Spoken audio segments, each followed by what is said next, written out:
Ahoy there, sailors! Here's how you can customize your ship's appearance in Windrose.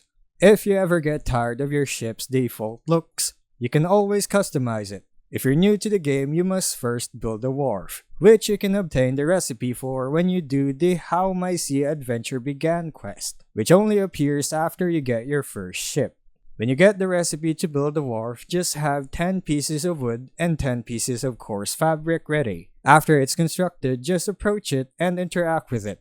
On the new window that appears, click on Manage Ship. Then on the next screen just above the left inventory are two more options. Select Customization, and you'll be brought to the page where you can modify your ship's hull, sails, and flag. Take your time customizing your ship. It requires no resources.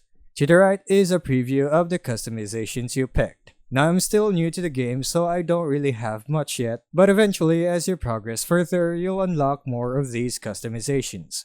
And that's all of it.